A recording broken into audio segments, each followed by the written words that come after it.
Thank you, Alicia. And Madam Vice President, welcome to the Apex Leadership Summit. And happy 30th anniversary, everyone. Woo.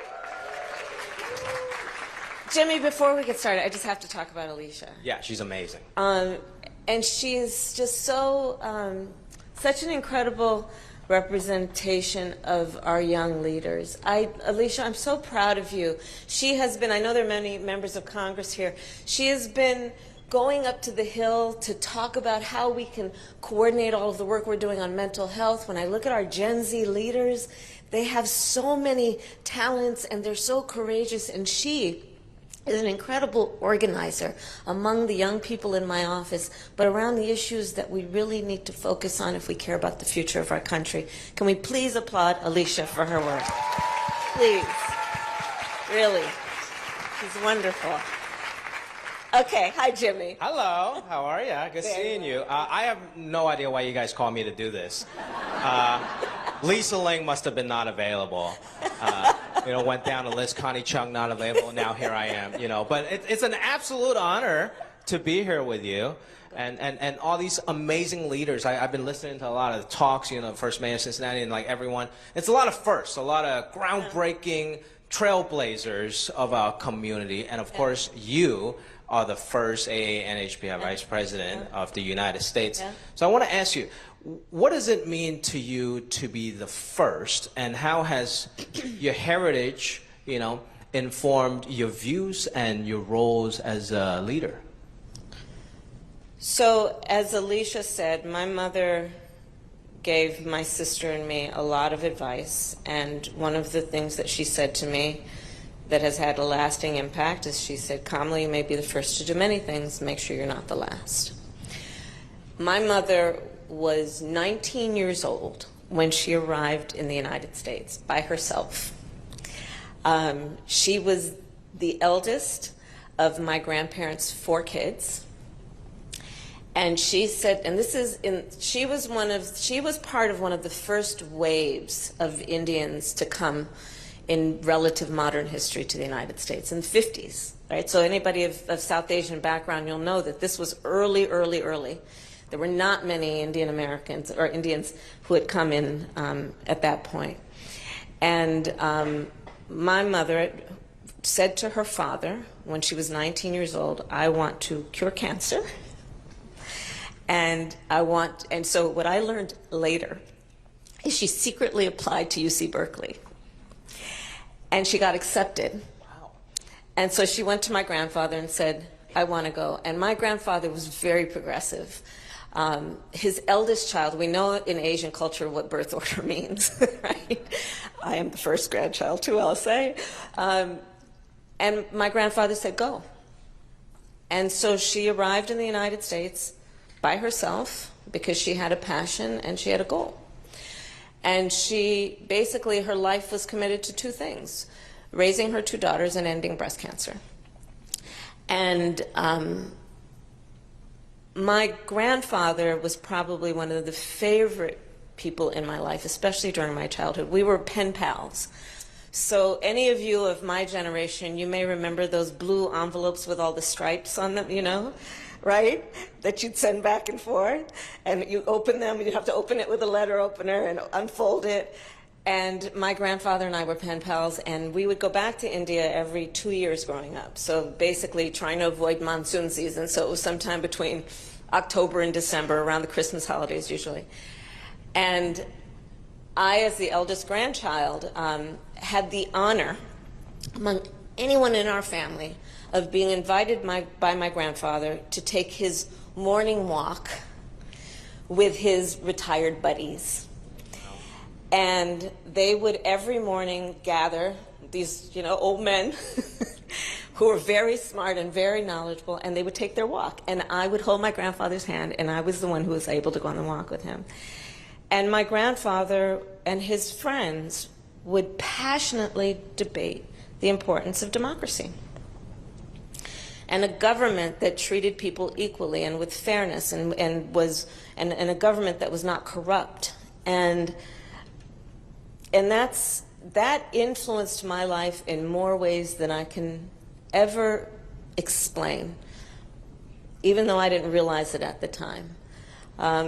And all of that had an impact then on what I decided to do with my life. My mother, when she arrived in the United States, she automatically, given who my grandfather was and about the fight for independence in India, my mother then, of course, you might know this in retrospect, took to the streets to march for civil rights in her sari.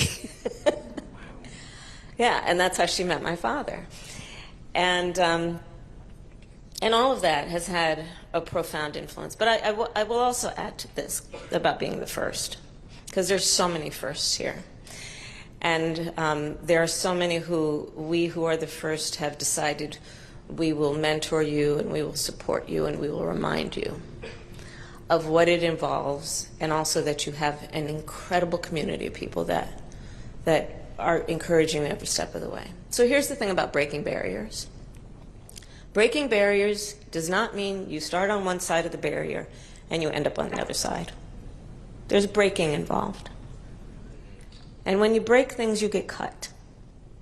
And you may bleed.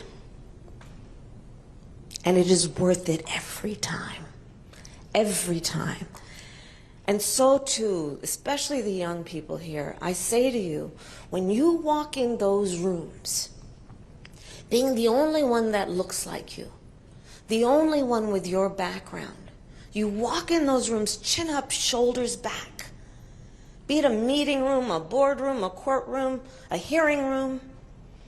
You walk in those rooms knowing that we are all in that room with you, applauding you on, and expecting certain things from you, including that you will not be silent in those rooms. And that we expect that from you because we also expect that you will internalize and know we're there with you. And so your voice can be strong. It is, as Alicia said, my mother would say to me, don't you ever let anybody tell you who you are. You tell them who you are. Don't ever carry as a personal burden your capacity to do whatever you dream and aspire to do based on other people's limited ability to see who can do what. This is part of what's involved, is that we have to know that sometimes people will open the door for you and leave it open, sometimes they won't. And then you need to kick that fucking door down.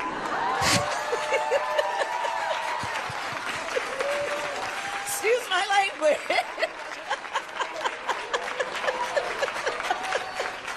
We gotta make t-shirts with that saying, kick the fucking door down. I mean, I literally just got emotional listening to that. Like, I think all of us in this room have that experience, you know, like me as an actor, you know, whether you're in political office or any job you walk into, oftentimes we are the only Asian person there, and how to navigate that. And for me, it's always, hey, I understand, you know, I'm fortunate to be here. Thank you for opening the door. But it's never like I try to not blame it or anything. Like if I miss an audition or whatever, I just gotta be a better actor. Forget about Asian, not Asian. I just gotta be better than everyone else. Yeah. Like you said, so I won't be the last. That's right. You know? And it is, you know, I think it is very much part of Asian culture. I think many cultures, but that we are taught duty. Yes. And duty is something, it's not about whether you have the luxury or the will. It's your responsibility, it's your duty. And you don't question it, it just is. And part of that is the duty that we feel when we are the first in particular, to understand what that means to people who are not us, meaning everyone else. You know, we learn a lot culturally about the fact that it's not about us, right? Yeah. It's about family, it's about community, it's about country, it's about values. You know, someone once described it to me as if you think of the culture, and I'm oversimplifying obviously, but as an onion. The individual is at the core of the onion, and then there is the family. and there is the community, and there is, and there is. And all of those things are bigger. And that's part of how we are conditioned to think in many ways, which sometimes leads to probably a willingness to minimize the importance of the individual. And we have to be careful about that. But duty is an important part of it, to your point. Yeah, I think what you said earlier, just being raised by immigrants, I think gives us that perspective and the gratefulness to be here in a great democracy, because that can't be taken for granted, especially in a lot of other places in the world. That's right. And which leads me to my second question. I actually prepped a But here's the thing I want to add while you're pulling out whatever's coming out of your pocket. It also should. My experience, I'll talk about my lived experience. That also taught me that you have to fight for rights for everybody, and you have to be in the fight. You can't sit it out, right? And that's part of that's certainly how I was raised. You can't sit it out, and because you know how inequity happens. You know what happens when systems create displaced power, or when systems are suppressing the rights of other people, you know, and so that's part of how I was raised as well. Yeah, and I think we've seen that in very recent history, you know, like since the Dobbs decision. Yeah. A lot of our rights are under attack, like what we took for granted as basic rights, you know. And you have led the charge on protecting the reproductive freedom for this administration, and we thank you for that. So what are you hearing from Americans as you talk about protecting reproductive freedom, and how has it been the fight on restoring Roe v. Wade? Yeah. So again, I look at it in terms of the fact that, you know, one of the, I never met him, but one of the mentors for me in terms of the career that I chose was Thurgood Marshall, who understood the importance of translating the passion from the streets to the courtrooms of America, to make real the promise of America. And when I think about the Dobbs decision, which was just about 2 years ago, the highest court in our land, the court of Thurgood and RBG, just took a constitutional right that had been recognized from the people of America, from the women of America. And thereafter, in state after state, laws are being proposed and passed that will criminalize healthcare providers, punish women, some make no exception even for rape or incest. And so there is, about this issue, the fact that over the last 2 years, this issue and the way it has played out has resulted in real and profound harm to real people on a daily basis. You've all heard the stories of a woman who goes to the emergency room as she's experiencing a miscarriage and denied care because the physicians there are afraid they'll be jailed. Goes back, still denied. It wasn't until she developed sepsis that she's treated. And they're horrendous stories, and these are only the stories we know about. So many people silently suffering. There's the harm component of this that is profound and real. There is also the fact that in now 2024, a decision has been made that takes from the American people a fundamental freedom to make decisions about one's own body. Think about what that's taken us back to. That one does not have the right to exercise authority over issues that I call heart and home. Issues that are fundamental to what should be a right to decide to start a family or not. And where does this go? Because for the lawyers in the room and those that just are interested in reading Supreme Court decisions, Clarence Thomas said the quiet part out loud. Other rights may be very much at stake. And when there is when you start to see an erosion of rights, where does it end if the people don't stand up? Right? And, you know, demographically, among the various groups, the last numbers I saw, 80% of the AA and HPI community is in favor of freedom and choice. And again, because it's a simple point, which I often make, for many people, you know, one does not have to abandon their faith or deeply held beliefs to agree the government should not be telling her what to do. She will make that decision based on her ability to actually exercise good judgment. And can you imagine these legislators that are supposing their judgment is better than the ability of that individual woman to know what's in her own best interest? It's profound. Profound when you think about the layers of what is involved here.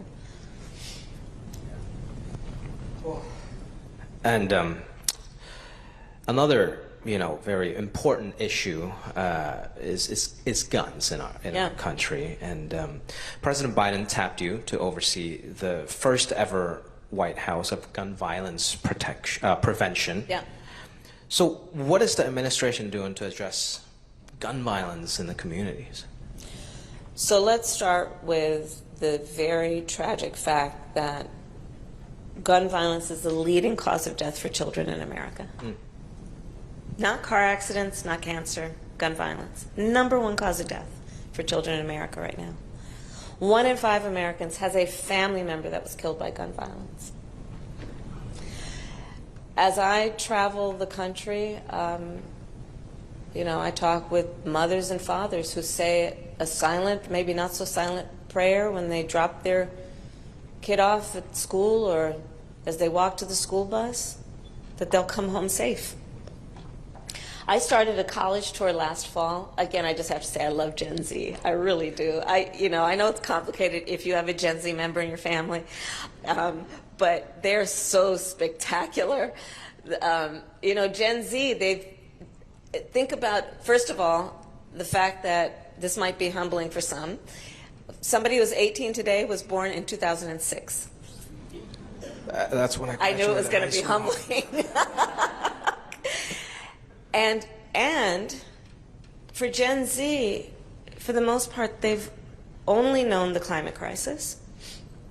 They have coined a term, climate anxiety, to describe their fear of having children or aspiring to buy a home for fear it'll be wiped out by extreme weather. They witnessed the killing of George Floyd. They lost fundamental phases of their education during the pandemic and socialization. They, in the height of their reproductive years, saw the court take this right. And I would ask this question when I did my college tour every time, and over 15,000 kids showed up, by the way. I mean, in a packed auditoriums and often overflow rooms, which also tells you they were standing in line for hours in some cases, not for a rock concert, but to literally witness something like this, right? And I'd ask every time, raise your hand, I'd ask the students, if at any point between kindergarten and 12th grade, you had to endure an active shooter drill. Almost every hand went up. And I'd often say, press all the time, I'd say, press, please take a look at this. I'd ask the students, keep your hands up. I'd ask the older adults, it's bone chilling. So all of that to say that when I believe that, first of all, there's been a false choice that has been perpetuated, including in this town, that suggests you're either in favor of the Second Amendment or you want to take everyone's guns away. I'm in favor of the Second Amendment. And I believe we need an assault weapons ban. We need universal background checks. We need red flag laws, right? And given how our young leaders have experienced this, I mean, growing up in California, the closest thing I had to an active shooter drill was an earthquake drill or a fire drill, right? And by the way, fire drills happen like consistently, and thankfully we rarely see any fire in a school. Gun violence, very different issue. When our young leaders start voting in their numbers on so many of these issues, I believe we are going to see a sea change in terms of how we address it, because our young leaders in particular are very practical and they want to see things done. And what I love about them is they're not going to wait for us to figure it out. They're going to do it. They're going to do it. Thank you. Thank you, Madam Vice President. That was great. I mean, these are two very, very tough issues, subjects, and I think hopefully we can, see more hope and inspiration coming from not just us, not just you, but the younger generation. And on the subject, I mean, we know that it visits itself on the Asian community across the country. I mean, whether it be Atlanta, the president and I went down after those horrific killings of young women there. Monterey Park, Judy Chu is here. And she's been an extraordinary leader for her constituents. I've visited Monterey Park and the families. Not to mention, not only has it visited itself upon Asian communities, but when you couple that with the anti-Asian hate that has been spewed, especially in recent years, the fear is everywhere, and including, of course, in the Asian community. Yeah, absolutely. And we have great leaders that have done great things for our community. So with my last question, I want to kind of look into the future a little bit. Like, you've done a lot with the leaders here to, protect our freedom, to create opportunity, to strengthen our democracy, like we've talked about.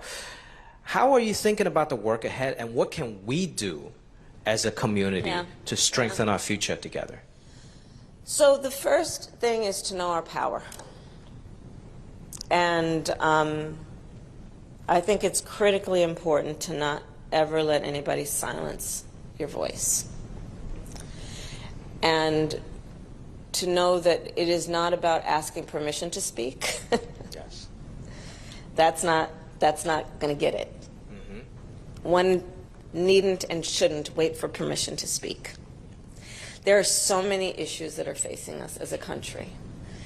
Not to mention this, I mean, I have now, as vice president, met over 150 world leaders, presidents, prime ministers, chancellors, and kings, many multiple times. The last 3 international trips I took, so at the end of last year and the beginning of this year, were Dubai I presented for the United States at COP28, the Global Climate Conference. I went to the UK. Rishi Sunak invited me to come and speak about my theories on the safety that we need in AI. And then this year at the Munich Security Conference, where I spoke about America's position as it relates to many global issues and security issues. Almost 2-1. I've now met many of these leaders multiple times. We're on a first-name basis. They came up to me, Kamala, I hope you guys are going to do all right in this election. Understand that the power that we have right now that we must own and exercise will have an impact on people in our own country and people around the world. People who are fighting against autocracy and corruption around the world will be impacted, not can be, I believe will be. You know, we as the United States, we walk into these rooms around the globe with the self-appointed and earned authority to talk about the importance of democracy, rule of law. But I say to a room full of role models, when you're a role model, people watch what you do to see if it matches what you say. I imagine some young women fighting for the right to be educated. And an autocrat saying, you want to talk about the rights of women? Look at what the United States is doing. So right now in particular, I say that, Jimmy, this issue is about what's going to happen in the next 170-something days. And everyone's got to be heard and demand that you be heard. And remind our families and our friends and our community of their right and responsibility and duty, dare I say, to answer a fundamental question at this point. What kind of country do we want to live in? As much as anything, that's what's before us. And I will end my point, again, with great optimism, based on everything I described about who our young leaders are, but also what I know this group of leaders to be. We, our parents, our children, our grandparents, we here believe in the promise of America. We believe in the promise of America. And this then becomes a moment where that belief has to spur us into action, knowing that we can determine its future. And that is our power. That is our power. Thank you very much, Madam Vice President. One more time. Thank you. That was truly amazing.